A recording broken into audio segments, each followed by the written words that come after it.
thousands of people. Truly destroy buildings and causes billions of economic destructions.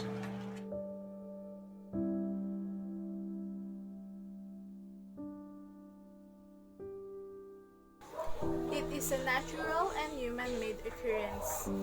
Rise of population plays a role.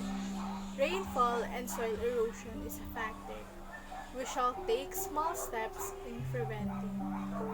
First off, landslide have various types. It goes in a very long list. Saturation of water is kind of prominent.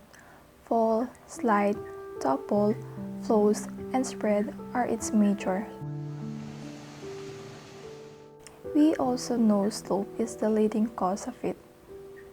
It's low-key in sight. It has several factors, two infamous incidents, one in February and in August, in Leyte and Cherry Hills.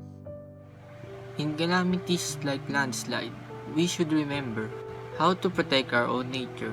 It provides us our essentials. Let's not forget that. Let's treasure those it gives to us.